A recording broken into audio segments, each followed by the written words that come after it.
Sesaat lagi Anda akan menyaksikan Damai Indonesiaku spesial Ramadan dipersembahkan oleh Wadimor, tentu sarung kita. Didukung oleh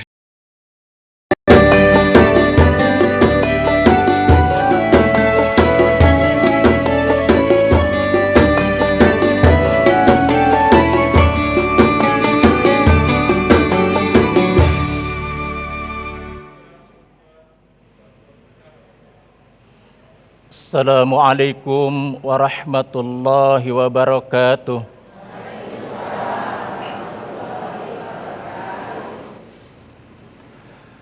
A'udzu billahi minasy syaithanir rajim. Bismillahirrahmanirrahim. Qul hal nunabbi'ukum bil akhsarina a'mala alladzina dhalla sa'yuhum fil hayatid dunya wa hum yahsabuna annahum yuhsinuna sun'a. Ulaika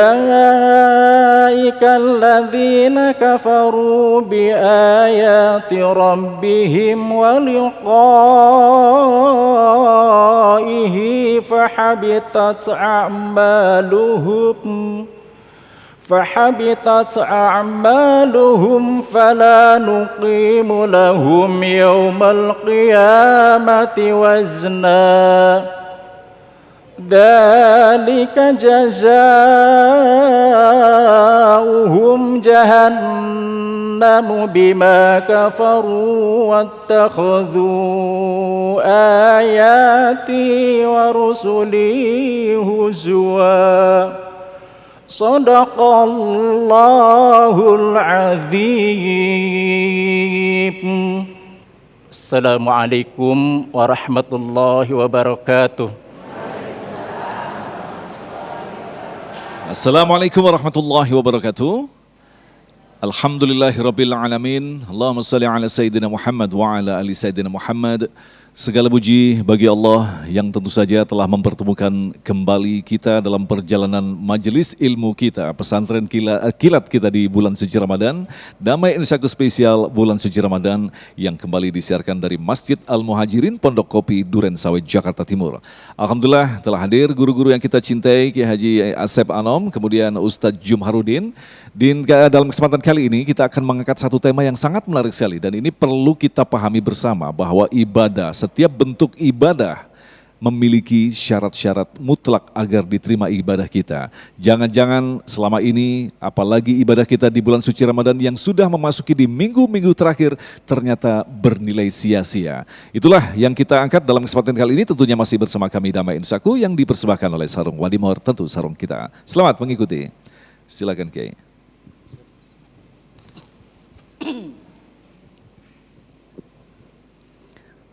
Assalamualaikum warahmatullahi wabarakatuh. Alhamdulillah.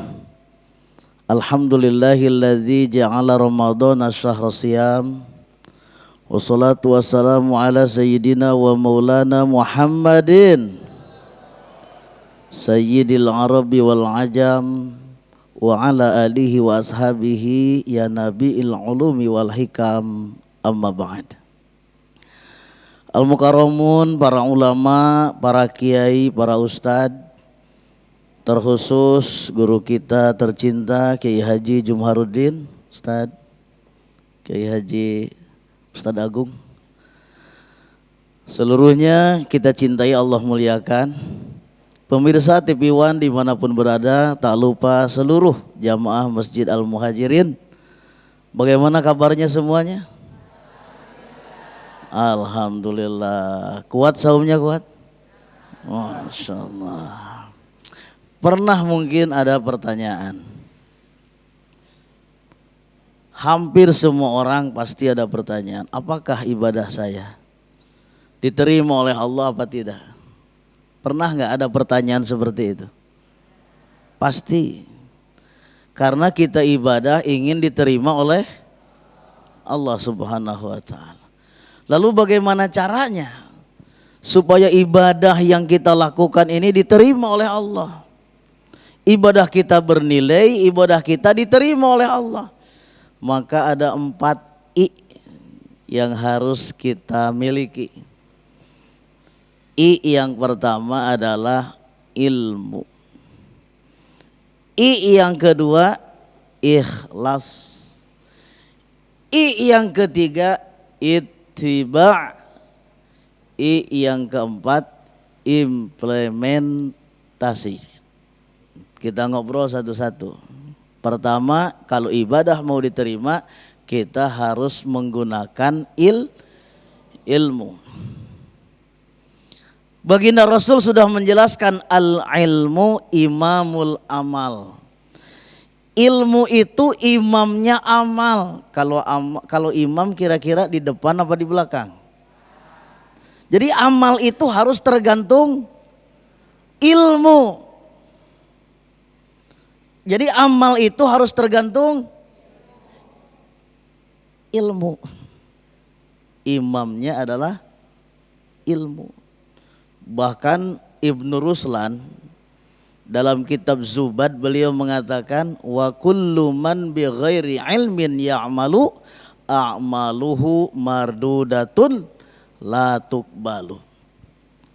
Siapa saja yang beramal, siapa saja yang beribadah tidak dibarengi oleh ilmu, maka ibadah itu ditolak oleh Allah. Termasuk kita saum. Saum juga harus pakai. Kalau nggak pakai ilmu mah ribet bu, susah. Ceritanya ada orang lagi sahur. Sahurnya pakai kangkung. Kangkungnya panjang. Pas lagi makan sahur dengan kangkung itu, tiba-tiba di luar ada bunyi. Suara apa tuh? Suara Asep. Bukan Srino. Kan bingung kalau nggak pakai ilmu. Dikiranya imsak itu start dari perjalanan saum. Padahal imsak itu hati bisi kebablasan. Dikiranya start. Bingung. Itu kangkung setengah keluar, setengah ke dalam. Dimakan khawatir batal, dicabut khawatir muntah, batal juga. Dilematis. Akhirnya minta fatwa DKM. DKM-nya bijak. Pegang itu kangkung sampai maghrib.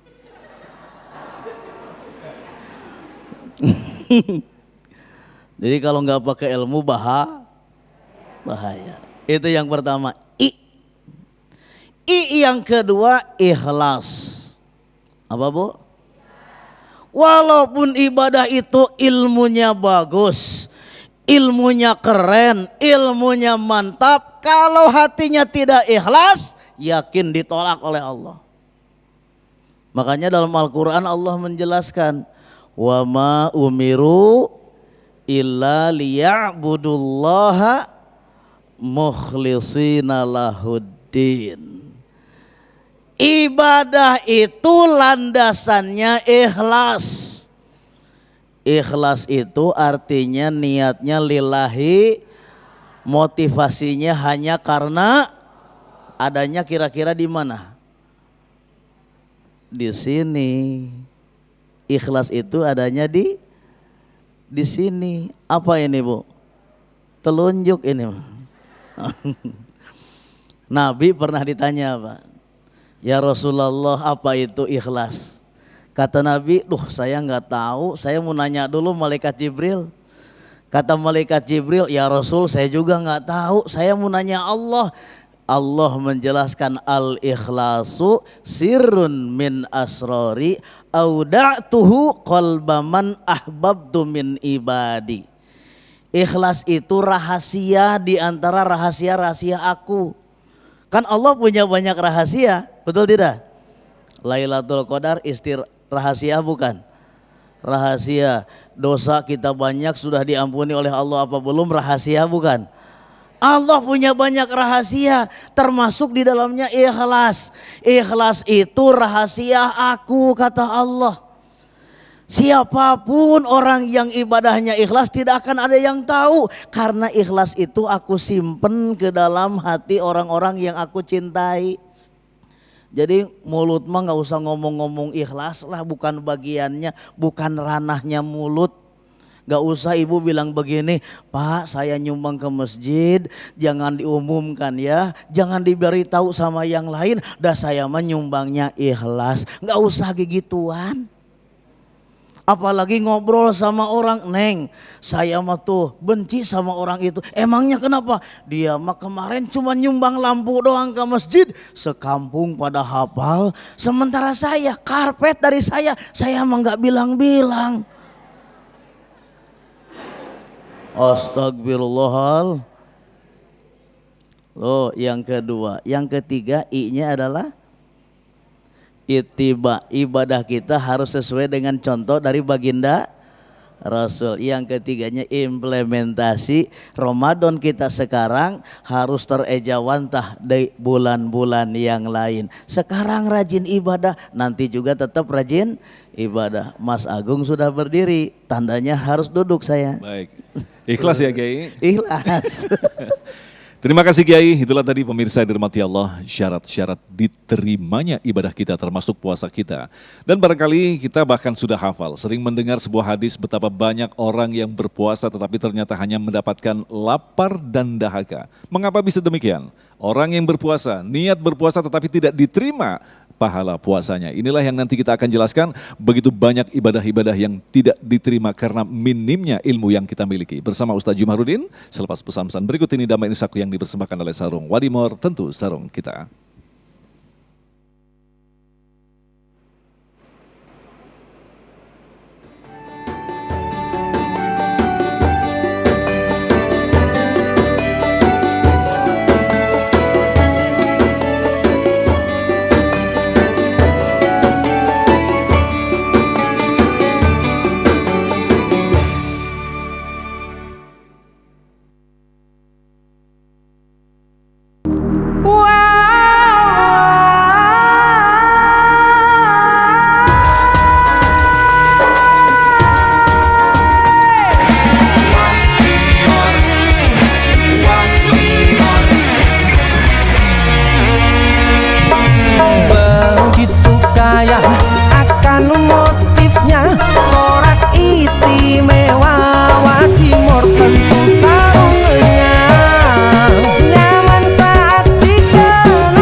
Wadimor, tentu sarung kita.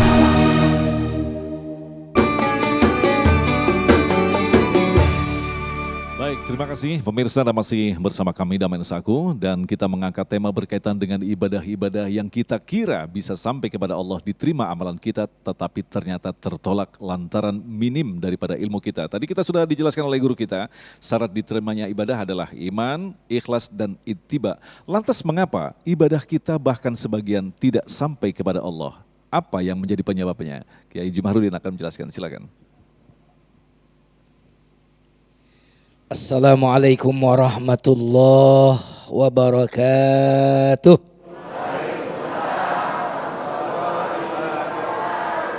Alhamdulillahi ala ihsanihi wa syukru lahu ala taufiqihi wa amtinanihi.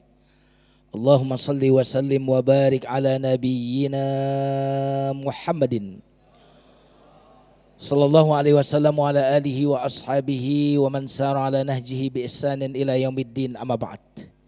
Yang sama-sama kita hormati Kiai Haji Asep Anom, semoga beliau senantiasa dalam penjagaan Allah, dan host kita Kiai Agung. jamaah Masjid Al-Muhajirin, Pondok Kopi yang mudah-mudahan yang hadir di majelis ini dalam waktu dekat ditakdirkan pergi haji dan umroh. Amin. Pemirsa TV One dimanapun Anda berada.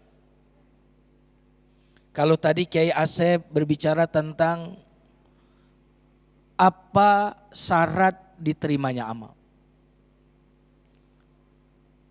Kalau saya bicara tentang apa tanda orang itu diterima amal.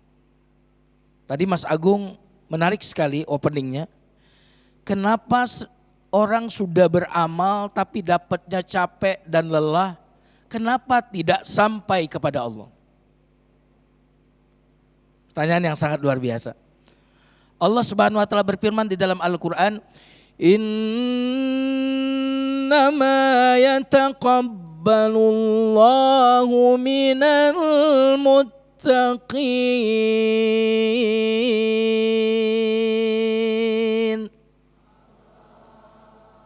Yang sampai kepada Allah adalah takwanya. La yanalallaha luhumuha wala dima'uha walaki yanaluhu taqwa minkum. Yang sampai kepada Allah bukan dagingnya, bukan darahnya, bukan gerakannya, tapi yang sampai kepada Allah takwanya. Karena ibadah itu Mas Agung ada aspek lahiriah, kulit, ada aspek batiniah. Di dalam surat Al-Bayyinah Allah Subhanahu wa taala berfirman, "Wa ma umiru illa liya'budullah mukhlishina lahud-din hunafa."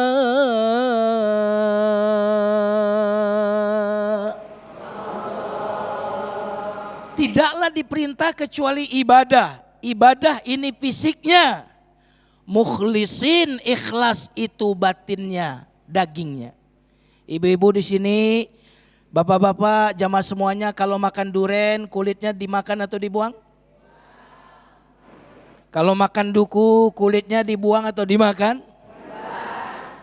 Kita saja membuang kulit. Betul atau tidak?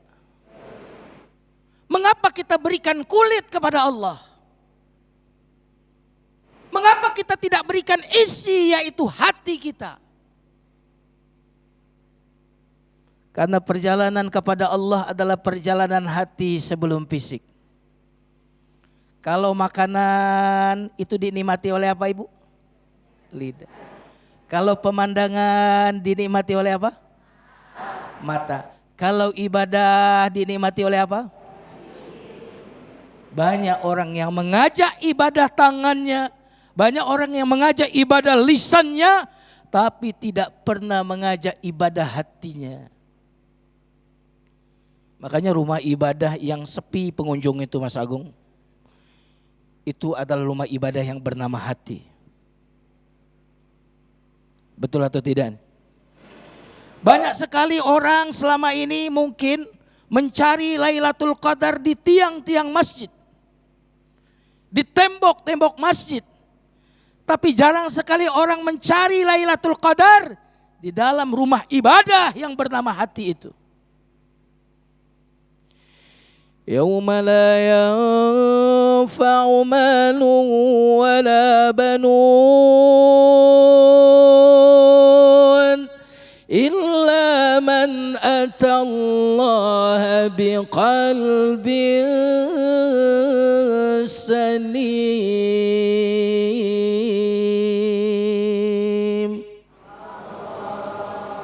Pada hari yang tidak ada gunanya harta dan anak, kecuali yang datang kepada Allah dengan hati. Yang datang kepada Allah dengan hati. Kenapa? Karena hati ini raja. Dan yang kita temui adalah raja. Allah tidak ingin tentaramu. Aku tidak ingin bisikmu. Aku ingin rajamu. Maka datangilah Allah dengan hati kita.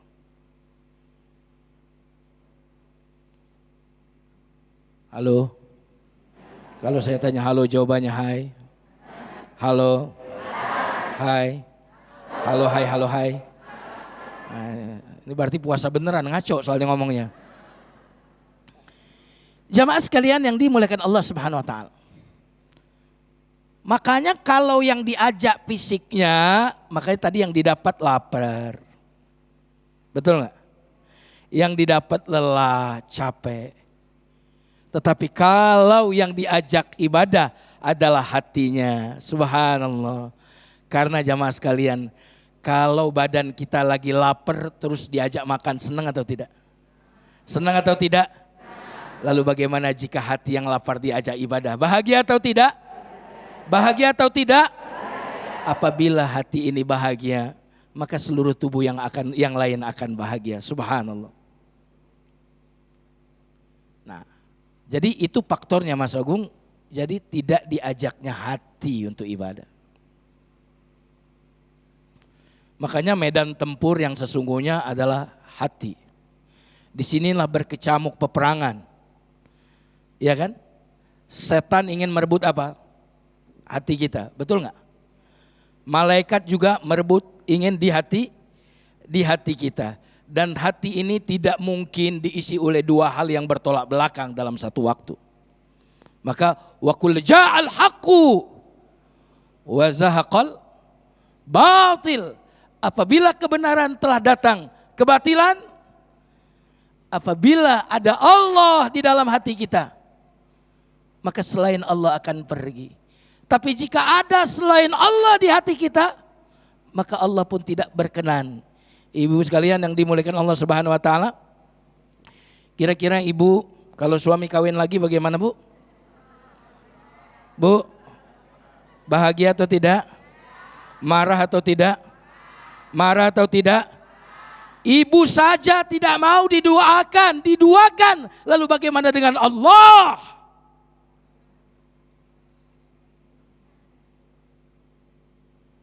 Bu, itu air susu itu dari sapi itu kan tempat keluarnya antara tempat keluar kotoran dan darah kan? Wa innalakum fil an'ami la'ibrah. Sesungguhnya pada binatang ternak untuk kalian ada pelajaran. Pelajaran apa? Pelajaran ikhlas. Apa? Keluar susu dari tempat keluarnya kotoran dan darah. Pernah bercampur? Ibu mau meminum susu yang bercampur darah? Bercampur kotoran? Ibu saja tidak mau menerima amal susu yang bercampur. Lalu mengapa kita berikan kepada Allah amal yang bercampur dengan selain Allah? Itu Mas Agung. Wow, speechless begitu Kiai ya. Luar biasa sekali, ternyata terjawab sudah. Semuanya diawali dari hati dan yang kelak kembali kepada Allah dan diterima oleh Allah adalah qalbun salim, hati yang bersih. Insya Allah rangkaian ibadah-ibadah yang kita laksanakan di bulan suci Ramadan akan membuat hati kita semakin bersih, qalbun salim, dan bahkan kita di tingkat bersih daripada dosa, terlahir seperti bayi yang baru saja dilahirkan. Dan pemirsa yang dirahmati Allah, tentu saja untuk melengkapi tema yang sangat bagus ini, kita akan segera menjawab pertanyaan-pertanyaan Anda. Tentunya kita akan jawab selepas pesan-pesan berikut ini. Damai Indonesiaku spesial bulan suci Ramadan yang dipersembahkan oleh Sarung Wadimor, tentu sarung kita.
Wadimor, tentu sarung kita.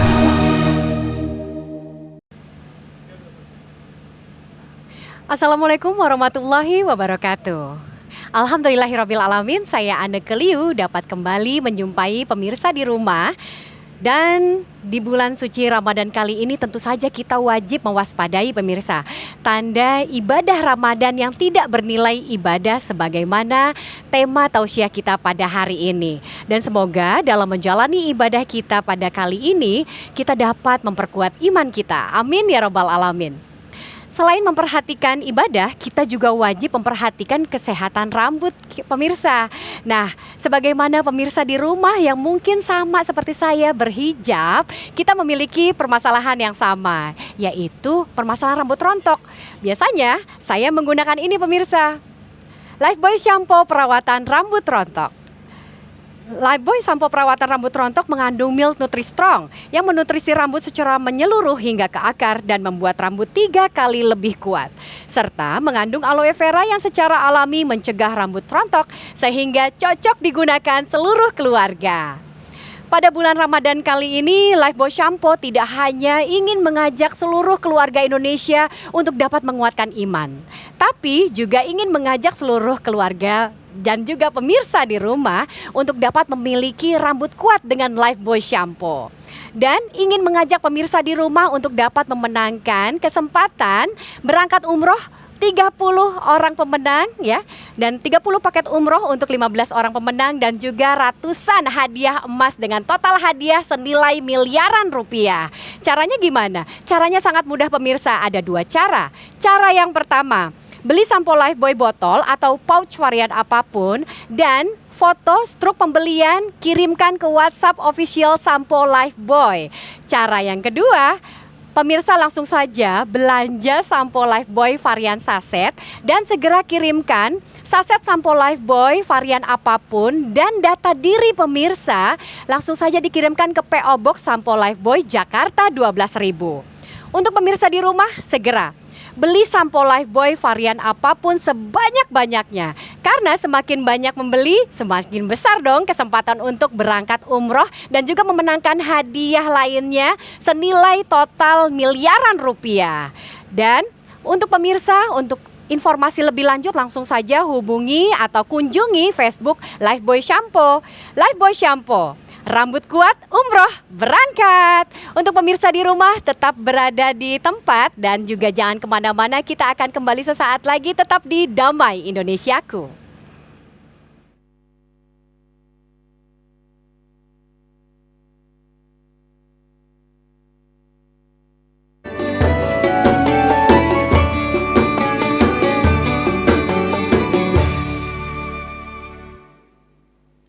Baik, terima kasih pemirsa, masih bersama kami Damai Indonesiaku yang mengangkat tema tentang ibadah-ibadah yang tidak sampai kepada Allah. Na'udzubillah min dzalik. Mudah-mudahan kita yang hadir di sini termasuk orang-orang yang ibadahnya, doa-doanya diterima oleh Allah Subhanahu wa taala.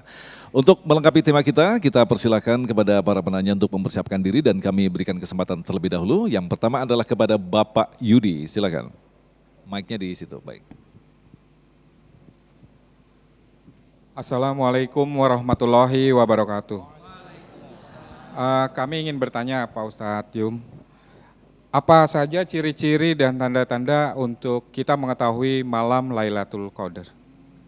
Demikian Ustadz, terima kasih. Assalamualaikum warahmatullahi wabarakatuh. Waalaikumsalam. Silakan Kiai Asep. Tanda-tanda malam Lailatul Qadar. Oke. Tanda ya Lailatul Qadar. Memang saya sih belum menemukan secara rinci. Yang saya tahu Rasulullah itu menyuruh kita nyari Lailatul Qadar itu di 10 malam terakhir. Taharrau Lailatul Qadri min ashril awakhiri min Ramadan. Carilah oleh kalian Lailatul Qadar itu di 10 malam terakhir. Berarti dari tanggal 21 sampai 30 itu kita stay, siap. Kita hidupkan malam itu dengan ibadah kepada Allah Subhanahu wa taala. Hanya memang Imam Ghazali pernah ngasih rumus-rumus. Kalau saumnya Kamis, kemarin saumnya Kamis kan? Kamis ya. Kata beliau, Lailatul Qadarnya insya Allah jatuh pada malam 25. Kapan 25 tuh? Antar malam. Antar malam berjaga, siaga 1 gitu. Tapi tadi menarik yang dijelaskan oleh guru kita, bahwa bukan hanya kulitnya saja yang kita ibadah. Jangan sampai kita diam di masjid tapi hatinya di mall, gitu ya. Jadi hatinya harus kemana? Ketika kita di masjid, ibadah di masjid, coba yang sampai kita kira apa kepada Allah itu? Kaki kita sampai kepada Allah. Kita berangkat dari rumah ke masjid, kaki sampai kemana? Ke masjid. Badannya sampai di mana? Sampai di masjid. Kepalanya sampai di mana? Lalu yang sampai kepada Allah apanya? Apanya?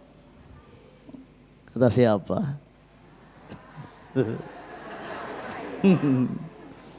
Ini hatinya nih. Kullu syai'in laisa min dzikrillah fahuwa laibun walahun. Segala sesuatu yang tidak ada zikirnya kepada Allah itu hanya sia-sia. Jadi hatinya dikirkan. Amalan hati itu maksudnya zikir. Amalan hati itu maksudnya zikir. Zikir kepada yang sampai kepada Allah itu ini. Kan tadi ayatnya dibahas. Yauma la yanfa'u malu wala banun illa man atallaha biqalbin. Coba bahasanya apa itu? Nanti itu di akhirat itu nggak ada artinya harta kita, anak-anak kita, semua yang kita banggakan hari ini nggak ada artinya nanti itu. Yang berarti itu kita membawa hati, hatinya yang telah, tuh kan bahasanya begitu ya. Ila man ata, bukan ya'ti. Fi'il yang dipakainya fi'il madi. Kecuali orang yang hatinya telah datang kepada Allah. Datang kepada Allah itu dengan apa? Bukan dengan kaki. Bukan dengan badan, bukan dengan kepala, bukan dengan sepeda, bukan dengan motor, bukan dengan pesawat. Tapi datang kepada Allah itu adalah biqalbin salim. Dengan hati yang selamat. Hati yang selamat itu yang bagaimana? Hati yang selamat dari dzikir kepada Allah. Yang hatinya hanya ada dzikir kepada, yang di dalam hatinya hanya ada dzikir kepada itu. Telah berarti di sini dzikirnya, di dunia ini, bukan di sana nanti. Makanya dalam kitab Tanwirul Qulub pernah saya baca, qad ajma'al a'immatu, telah sepakat para imam, anna a'malal jawarihi la tuqbalu illa bi amalil qalbiyyi. Telah sepakat para imam sesungguhnya amalan-amalan kulit. Nah, beliau tadi menyebutnya kulit. Badan kita ini kulit. Amalan-amalan kulit tidak akan diterima oleh Allah kecuali kalau dibarengi dengan amalan. Makanya satu butir saja, adzarrah min a'malil qalbiyyi, satu butir saja dari amalan hati, ta'dilu amsalal jibal min a'malil jawarih, akan bisa membandingi sebesar gunung amalan yang dilakukan oleh kulit. Masya Allah. Satu titik saja. Masya Allah. Baik. Dahsyat sekali, guys. Terima kasih Kiai, jawaban yang sangat lengkap sekali Pak Yudi. Dan selanjutnya kami persilakan kepada Ibu Neneng. Silakan Bunda. Mic-nya sudah ada?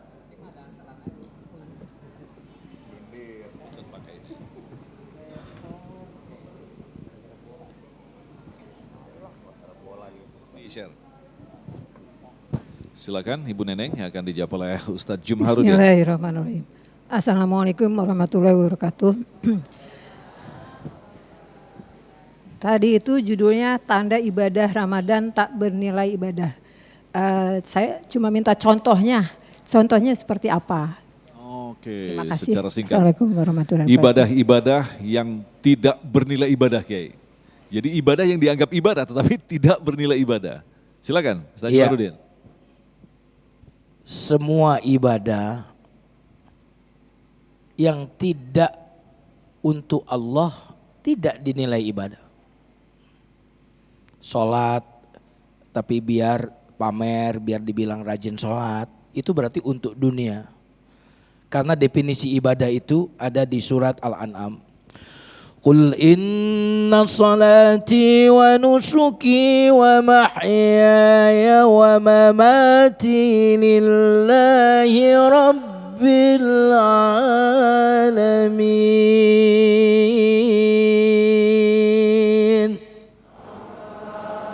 Katakanlah bahwa salatku, sembelihanku, hidupku, matiku hanya untuk Allah. Walaupun orang sholat tapi sholatnya untuk dunia, maka itu bukan untuk Allah, maka itu tidak disebut ibadah.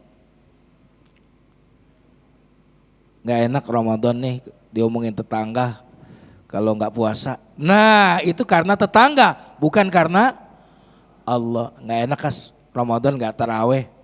Masa Ramadan gak taraweh nanti diomongin tetangga. Nah ini semua yang karena Allah baru disebut ibadah. Semua yang bukan karena Allah berarti itu tidak disebut ibadah. Nah itu kata kuncinya itu di situ Ibu.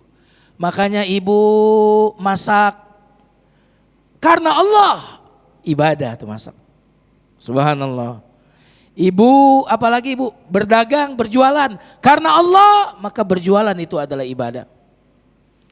Sehingga banyak sekali orang yang melakukan amalan akhirat tapi tujuannya dunia, maka itu adalah untuk dunia bukan untuk akhirat. Makanya kalau ibu punya uang 1 miliar tapi itu untuk infak dunia atau akhirat? Untuk akhirat. Jadi sekali lagi itu kata kuncinya, silakan nanti ibu perluas contoh-contohnya banyak sekali. Gitu. Gitu Mas Agung. Nah, ada banyak kelompok-kelompok yang sekarang mungkin hadir di hadapan kita dan sering kita saksikan adalah ketika mereka beramal habis-habisan, tetapi hanya untuk manusia. Padahal di Al-Asr dijelaskan beriman dulu baru beramal soleh. Nah, bagaimana dengan kategori orang-orang seperti ini, Kiai? Mereka sudah memberikan banyak kepada umat, membangun masjid, tetapi hanya sekedar untuk urusan dunia, tidak beriman kepada Allah. Siapa yang beramal untuk dunia akan dapat dunia. Makanya non muslim yang beramal seringkali donasi, bisnisnya makin bagus. Kenapa? Karena salah satu asmaul husna Mas Agung. Jadi ada 2 asmaul husna. Yang pertama ad-dayyan, makanya yaumuddin. Ad-dayyan artinya Allah yang maha membalas. Dan Allah itu tidak pernah meremehkan amalan apapun. Bahkan zarrah itu adalah partikel yang tak bisa dipecah lagi, itu paling kecil. Pasti Allah balas. Senyuman dibalas gak? Dibalas gak? Senyummu di depan saudaramu, sedekah. Sampai senyuman. Terus sekarang apa? Air mata. Dibalas gak air mata? Air mata yang menangis menetes karena Allah nanti akan ditimbang. Dan itu akan mengalahkan timbangan lautan yang ada di seluruh muka bumi. Air mata takut karena Allah Subhanahu wa ta'ala. Makanya ketika ada orang yang pengen pindah dekat masjid ke rumahnya pengen pindah dekat masjid dekat Rasulullah, kata Rasul jangan pindah karena jejak kalian itu akan ditulis. Inna nahnu nuhyil mauta wa naktubu ma qaddamu. Jadi ad-dayyan adalah kepastian bahwa Allah pasti membalas. Kebaikan dibalas dengan kebaikan. Keburukan dibalas dengan keburukan meskipun hanya zarrah keburukan itu. Tapi ada satu asmaul husna lagi, apa itu? Asy-syakur. Asy-syakur itu bukan cuma membalas. Tapi Allah yang membalas amalan yang remeh dengan balasan yang berlipat ganda. Allah kata Nabi, aku tidak berkata alif lam mim 1 huruf. Tapi alif 1 huruf, lam 1 huruf, mim 1 huruf. 1 huruf itu adalah kebaikan setara dengan 10 kebaikan. Kenapa Allah tidak pernah matematis di dalam membalas kebaikan kita? Karena dia asyakur. Maka non muslim pun, siapapun yang beramal karena dunia, pasti dia akan mendapatkan dunia. Tapi karena dia beramal bukan untuk akhirat, dia tidak akan mendapatkan bagian dari akhirat. Nah, menyambung pertanyaan dari Ibu Neneng tadi, berarti orang-orang yang beramal untuk dunia secara pandangan Islam adalah beribadah tetapi sesungguhnya tidak memiliki nilai ibadah, begitu Kiai? Ya, dia tidak disebut ibadah. Oke. Karena definisi ibadah tadi adalah segala sesuatu yang kita lakukan karena Allah, itulah ibadah. Berarti kalaupun mau disebut ibadah, dia ibadahnya bukan untuk Allah tapi untuk selain Allah. Makanya jangan minta sama Allah. Kamu kan kerjanya buat si fulan, minta sama si fulan itu. Kamu kan kerjanya, beramalnya biar dipuji sama si fulan. Di akhirat ketika kita minta pahala, kamu kan bukan bekerja untukku kan? Kamu dulu bekerja untuk siapa? Untuk fulan itu. Maka mintalah kepada si fulan itu. Jadi ini hanya sekedar untuk mempertegas bahwa kita selama ini mengatakan ya udah yang penting kita berbuat baik, tunggu dulu, ternyata itu salah. Untuk siapa berbuat baik? Yang pasti adalah untuk Allah, maka Allah akan membalasnya. Yang penting bukan berbuat baik, tapi yang penting kenapa kita berbuat baik. Masya Allah. Baik, terima kasih Ustaz Jumarudin. Selanjutnya Bapak Afta, silakan.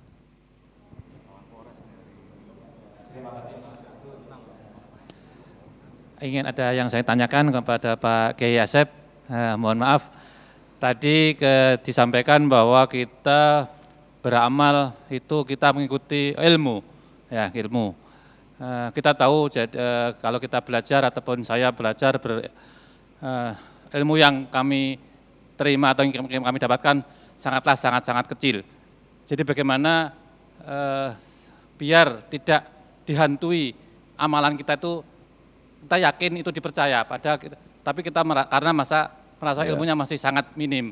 Jadi bagaimana biar tidak dihantui amalan kita bisa diterima oleh Allah Subhanahu wa taala. Demikian Pak Kiai, makasih. Jadi intinya beramal tapi penuh keraguan, begitu mungkin maksudnya ya. Baik, insya Allah kita akan jawab setelah pesan-pesan berikut ini. Tetaplah bersama kami, Damai Insaku yang dipersembahkan oleh Sarung Wadimor, tentu sarung kita.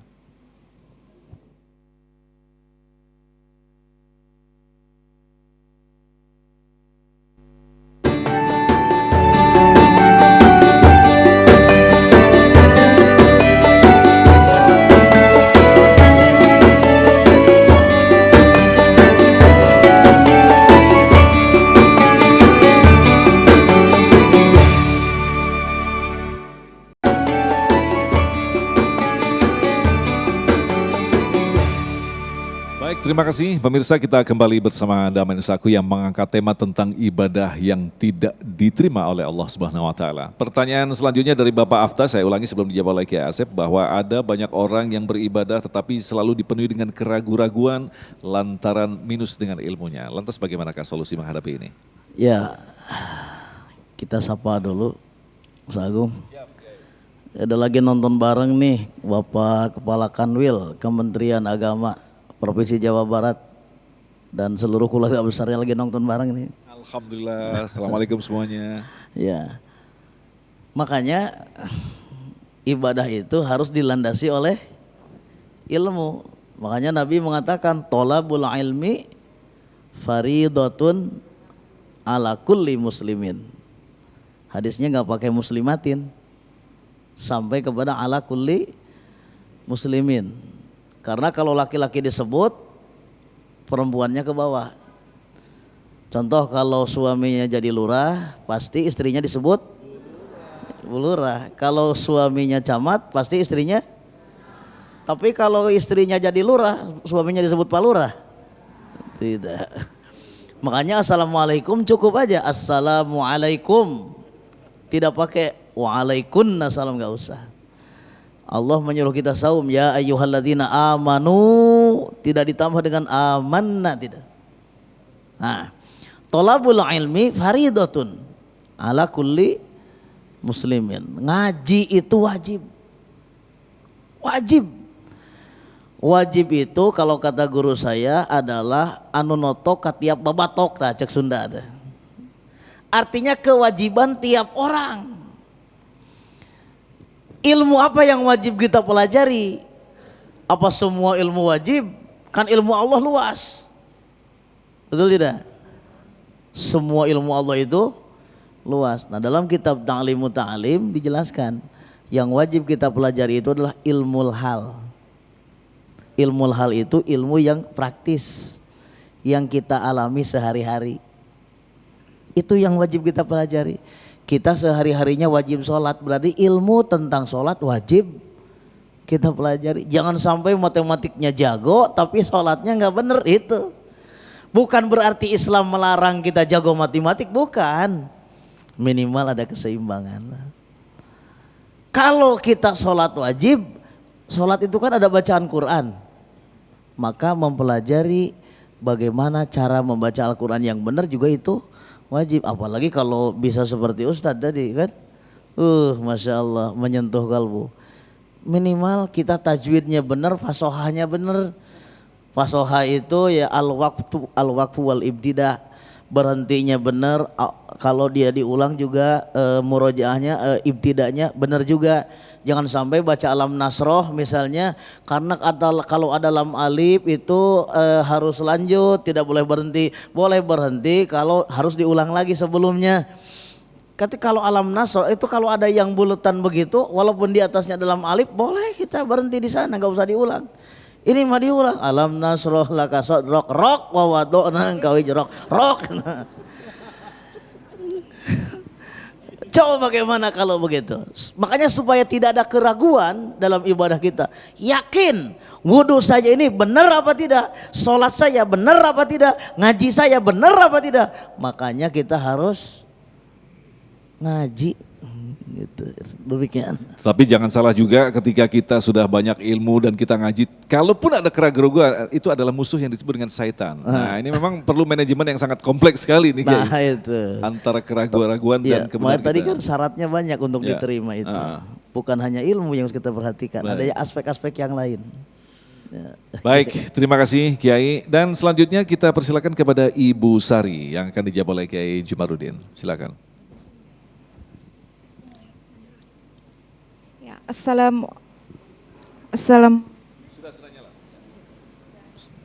Assalamualaikum warahmatullahi wabarakatuh. Izin bertanya Pak Ustadz, apa sajakah penyebab amal ibadah kita tidak diterima oleh Allah Subhanahu wa Ta'ala? Terima kasih. Assalamualaikum warahmatullahi wabarakatuh. Waalaikumsalam warahmatullahi wabarakatuh. Silakan Ustaz Jumhar. Apa saja penyebab amal kita tidak diterima oleh Allah? Insya Allah tadi sudah panjang lebar Ustadz Asep tadi sudah menjelaskan, Kiai Haji Asep. Yang pertama adalah tidak tahu ilmunya. Ya, makanya di Al-Fatihah itu kita minta ilmu. Ihdinas siratal mustaqim. Itu yang kita minta, ihdina itu ilmu dan amal. Karena kalau nggak ada ilmu nanti dolin. Nah, ya kan? Kalau ada ilmu tapi tidak tadi apa tadi Ustaz? Implementasi. Ya, nanti maghdubi alaihim. Itu luar biasa. Nah, ilmu itulah yang menghilangkan keraguan. Jadi kalau kita masih ragu berarti kita belum berilmu. Karena ilmu itu yuzilus syak, menghilangkan keraguan. Ya kan? Nah, maka kita harus beribadah dengan penuh keyakinan.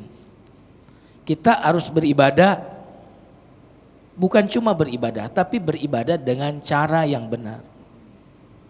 Betul atau tidak, Bu? Olahraga kalau nggak caranya nggak benar apa, Bu? Bukannya malah sehat, Bu, minta urut.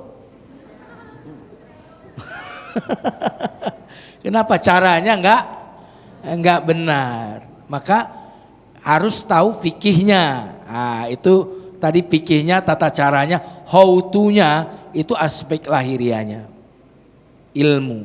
Nah, yang kedua, ibadah itu ditolak karena nggak ikhlas. Why? Gitu. Kenapa beribadah? Memang kalau kita beramal ya, kalau untuk manusia, kalau manusia itu yang penting kita baik. Kita mau ikhlas nggak ikhlas, pokoknya kalau manusia senang aja kalau dikasih duit. Bener nggak? Ini ada orang yang baik sih, tapi nggak pernah ngasih duit sama kita ya. Ada orang sebenarnya kelakuannya buruk gitu ya, tapi sering nyumbang. Ibu suka yang mana?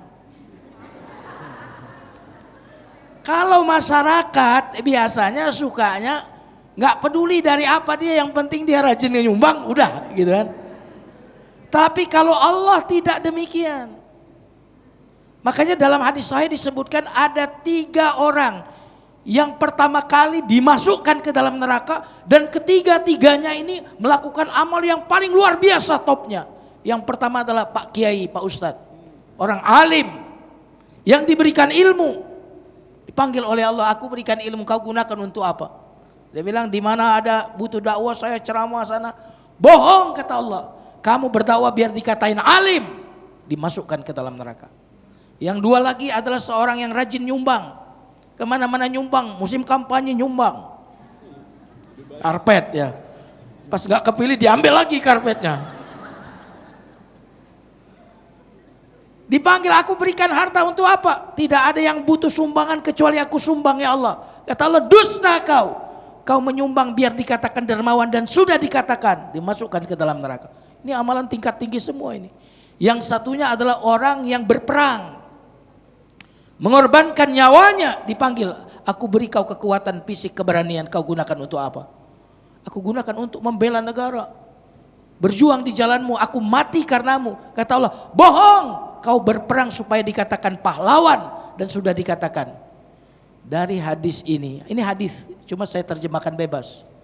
Kita tahu bahwa yang penting bagi Allah bukanlah beramal, tapi yang paling penting bagi Allah adalah motivasi apa, mengapa engkau beramal. Dan ingat, yang membuat kita bahagia bukanlah beramal, tapi yang membuat kita bahagia adalah mengapa kita beramal itu. Masya Allah, alasan mengapa kita beramal. Allahu Akbar, luar biasa sekali Ustaz Jumar.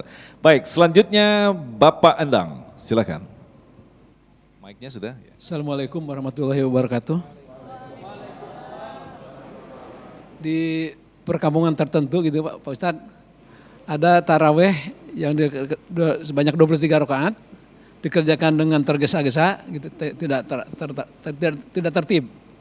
Apakah ini merupakan bagian dari ibadah yang tidak diakui sebagai ibadah? Terima kasih. Ibadah yang tidak bernilai ibadah. Kiai Asep, silakan. Baik, taraweh, Ibu, Pak, kalau taraweh imamnya suka yang cepat apa yang lama?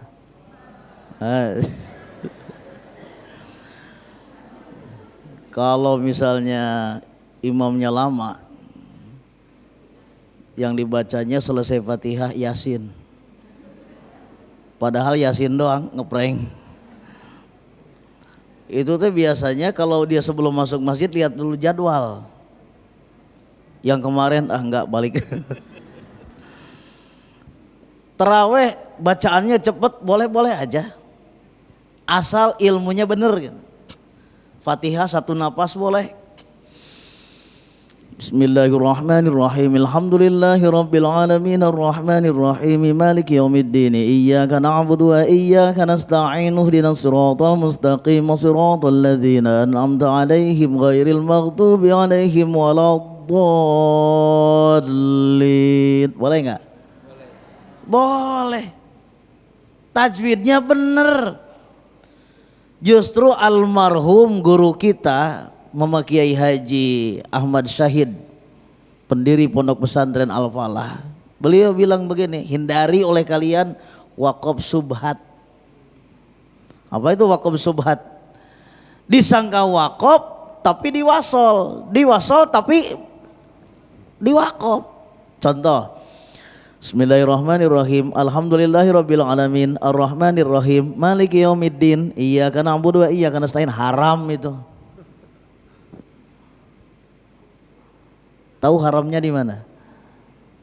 Kalau berhenti tarik nafas. Bismillahirrahmanirrahim. Alhamdulillahirabbil alamin arrahmanir rahim maliki yaumiddin. Begitu. Kalau mau lanjut dibaca ujungnya. Bismillahirrahmanirrahim. Alhamdulillahirabbil alamin arrahmanir rahim maliki yaumiddin. Nah, gitu. Jadi cepat boleh aja, yang penting tahu ilmunya. Ruku cepat boleh? Boleh, yang penting tahu ilmunya. Jadi amal itu tergantung ilmu dan ikhlas. Bukan masalah lambat dan cepat. Ya Bu ya.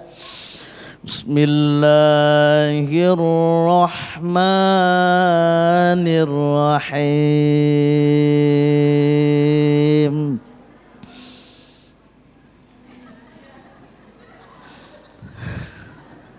Napasnya 1/4 jam. Bacaannya lama. Mau nggak imam kayak begitu?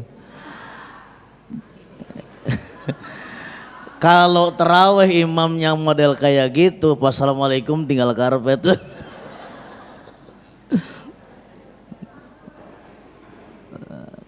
Jadi boleh cepet Pak, boleh. Tapi kalau kecepatan sampai nggak jelas ilmunya, wah itu coba.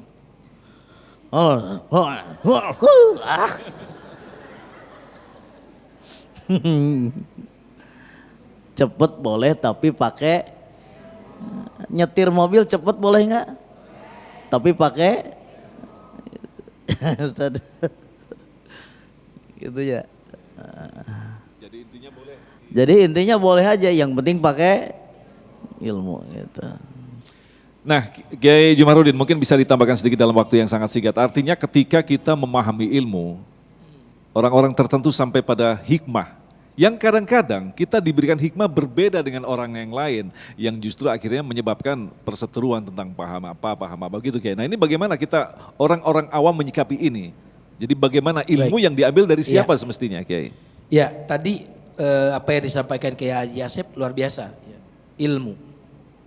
Nah yang menarik adalah ada hal yang tadi sempat disinggung. Ilmu itu aspek lahiriah, hal itu aspek batiniah. Apa yang dirasa itu namanya hal. Nah tadi pakemnya tadi cepat asalkan bacaannya benar. Ruku cepat asalkan rukunya tepat. Artinya sudah, tadi kalau dicontohkan memang sudah pada posisinya. Ya sudah benar. Bukan baru setengah gitu. Nah itu nggak benar.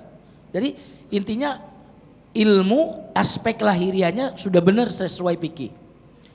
Nah cuma ada satu, ibadah tadi kan ada aspek lahiriah, ilmu itu aspek lahiriahnya. Ada aspek batiniah, khusyuknya. Subhanallah. Karena syarat kita meraih kemenangan itu adalah khusyuk. Khusyuk itu adalah jiwanya. Maka cepat yang tidak menghilangkan khusyuk itu boleh. Sudah nyambung? Makanya para ulama mengatakan man qama ramadhana imanan wahtisaban ghufira lahu ma taqaddama min dzambi. Siapa yang sholat malam tarawih atau tahajud imanan wahtisaban. Imanan wahtisaban ini salah satu tafsirnya adalah, banyak tafsir tapi beberapa tafsirnya adalah orang yang sholat malam dan menikmati sholat itu, menikmati bacaan itu. Dia tidak merasa lama. Ghufira lahu ma taqaddama min dzambi. Makanya ada aspek Pak, ibadah itu sah. Ibarat masuk kantor yang penting udah absen udah. Mau ngerjain apa enggak, yang penting udah absen. Jadi ada aspek bahwa sah itu kalau fikih itu gampang, sah. Tapi kita beribadah itu bukan cuma sekedar sah dan tidak sah, betul enggak? Tapi ibadah kita itu ibadah yang kemudian akan memindahkan kita dari satu langit ke langit berikutnya. Kita ingin menapaki jenjang-jenjang spiritual. Betul atau tidak? Kita ingin sholat yang membuat kita meninggalkan yang keji dan yang mungkar. Karena sholat itu kita sedang mengakses Allah. Mengakses apa? Ini bukan bicara fikih. Sudah benar kalau Ustaz Asep tadi bicara fikih, sah sudah ilmunya. Tapi kita sholat itu sedang apa? Sedang bicara kepada Allah. Kira-kira ketika berbicara kepada kekasih kita, mau lama atau mau sebentar?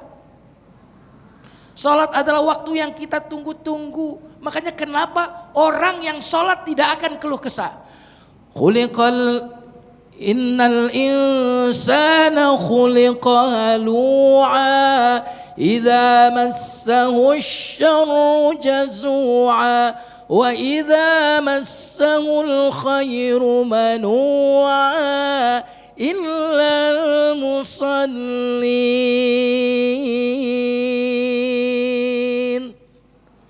Manusia itu diciptakan berkeluh kesah. Kalau ada masalah ngeluh, kalau dapat duit juga takut hilang duitnya. Illal musallin, kecuali yang sholat. Yang sholat itu karena dia sudah berkeluh kesah kepada Allah. Bukan mengeluhkan Allah kepada yang tidak penyayang, tetapi mengeluhkan makhluk itu kepada yang maha penyayang. Maka sholat itu adalah waktu di mana kita bercerita kepada Allah. Waktu yang kita nanti-nanti untuk curhat kepada Allah Subhanahu wa ta'ala. Terima kasih Kiai, alhamdulillah hari ini kita mendapatkan begitu banyak ilmu dari guru-guru kita dan tentu saja kita nanti akan dengarkan kesimpulan masing-masing dari guru kita tentunya selepas pesan-pesan berikut ini. Damai Indonesiaku.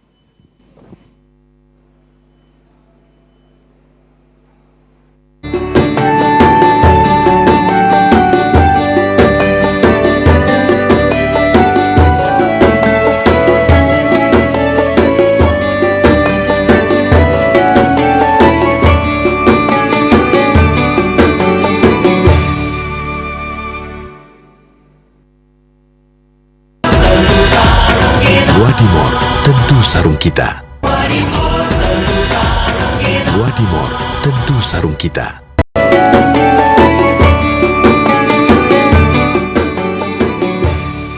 Baik, terima kasih pemirsa, Anda masih bersama kami Damai Indonesiaku dan tentu saja untuk menambah pemahaman kita akan dengarkan kesimpulan masing-masing dari guru-guru yang kita cintai. Dari Kiai Asep terlebih dahulu, silakan Kiai.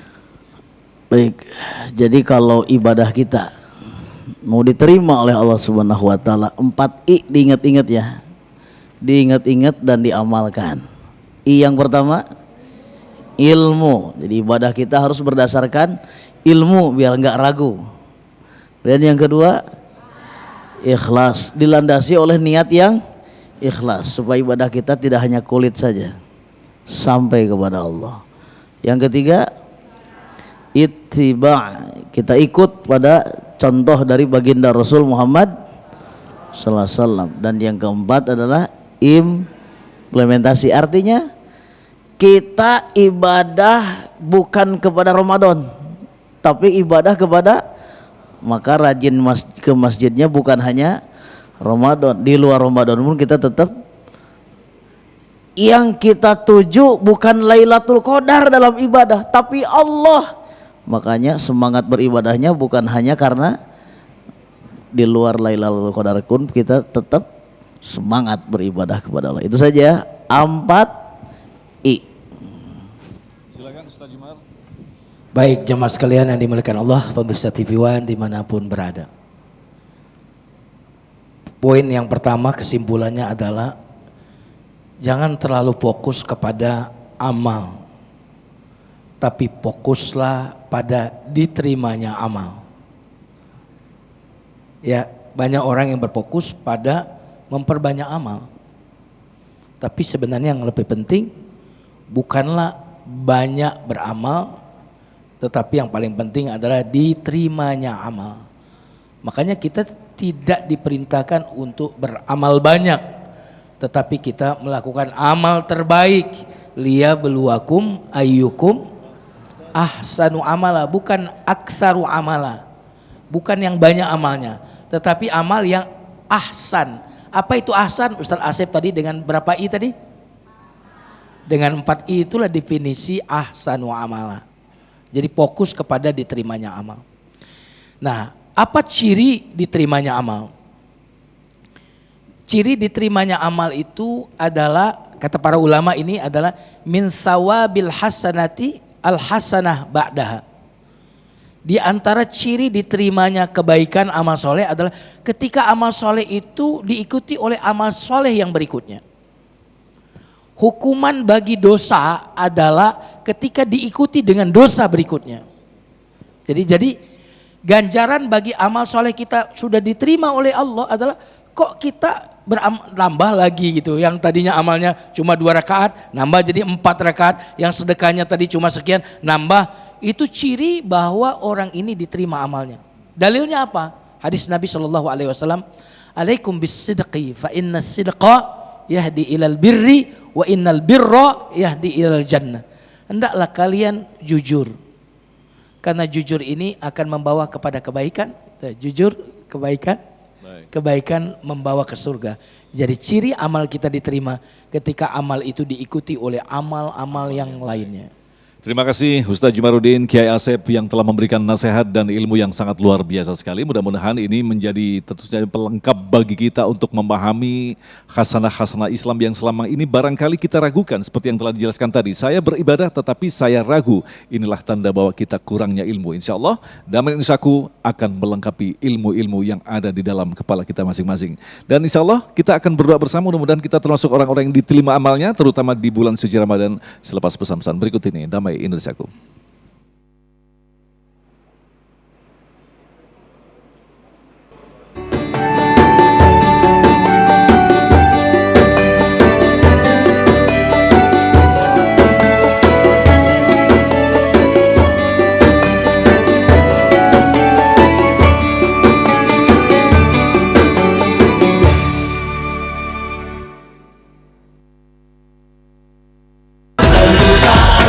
Wadimor, tentu sarung kita. Wadimor, tentu sarung kita. Demikian pemirsa Damai Indonesia untuk hari ini, dan insya Allah besok di Ahad 16 April kami akan menghadirkan Habib Nabil Al-Musawa dan Ustadz Syahdan dengan tema Mudik yang Bernilai Ibadah. Agung Izulhaq dan kerabat kerja yang bertugas serta pendukung acara ini Sarung Wadimor tentu sarung kita mengucapkan terima kasih atas perhatian Anda. Sampai jumpa besok. Assalamualaikum warahmatullahi wabarakatuh. Allahumma salli wa sallim wa barik ajmain amin. Allahumma taqabbal minna salatana wa siyamana wa ruku'ana wa sujudana wa tadarru'ana wa takhashu'ana wa ta'abudana wa tamim taksirana birahmatika ya arhamar rahimin. Rabbana atina fid dunya hasanah wa fil akhirati hasanah wa qina adzaban nar. Allahumma lakal kullu bikal kullu minkal kullu ikal kullu antal kullu wa kullu kulli birahmatika ya arhamar rahimin. Walhamdulillahi rabbil alamin.